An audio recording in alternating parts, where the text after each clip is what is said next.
2006 was the worst year of my life. I had a job that I hated.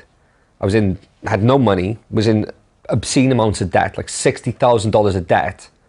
And we just had our first baby. And I had to provide for Katie and the baby.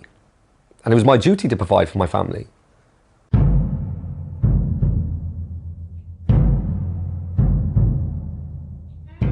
The worst time for me personally was when I had Cameron, and he was premature, so we didn't expect to have him. And he had to stay in hospital for 3 weeks. We weren't allowed to obviously bring him home or go in and pick him up and stuff, so we was back and forth to the hospital. And we literally lived off the money we had off people. As little gifts, they'd give us £10 in the card and £20 in the card. When Cameron was in the hospital, I couldn't even afford to pay the car park meter when we used to go there. That's how bad it was. And some days my nan would come and pick me up from the house, and she'd drop me off in the morning. And she'd say, here's £10 for the day, buy yourself some lunch. And I'd just sit there next to the bed. I wasn't even allowed to hold my son.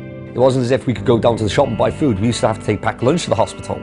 You know, we literally had no money. Like, we were like not even broke. We were in so much debt, it was unreal. It was an emotional time anyway, let alone being skint and finding the next £10 to come home, and luckily we'd have a card through the post. We used to live off Cameron's birthday money, like when he was born. Congratulations on your baby son, Cameron. He used £20, buy himself something, and we'd be like, oh, here's 2 more days to get us by. She must have felt distraught, you know, Katie must have felt distraught. I was in financial ruins, and I was crushed. You know, you imagine, like, being in this much debt, having all of my family in this much debt, how that makes a man feel. And even though I was in this position, I had to pursue, and that's when I found internet marketing. And not just internet marketing, I found my very first internet marketing seminar, where all the top ethical gurus and experts were going to be. And the problem was, I was in the UK, so I had to fly from London, UK to Alabama, USA. So I went to see my mum, and I said, Mum, I have to go to Alabama, I have to meet these people.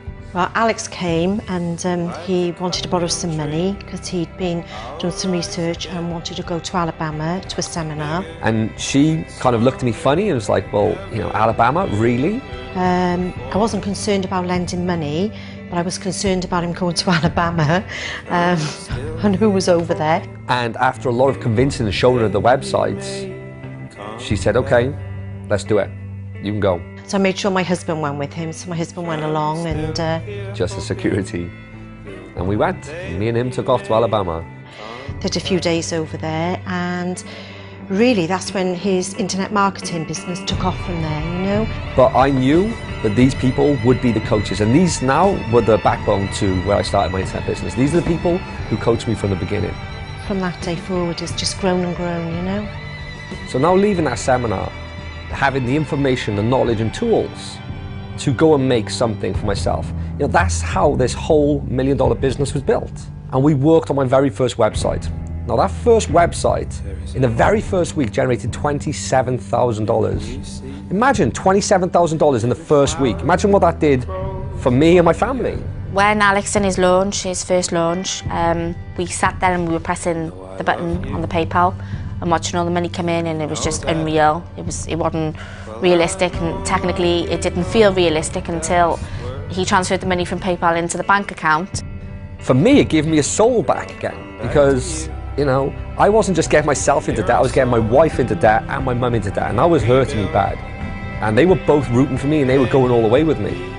So to finally have made $27,000, I could start giving back. And I remember we were sat outside the bank, and we went and got a withdrawal slip.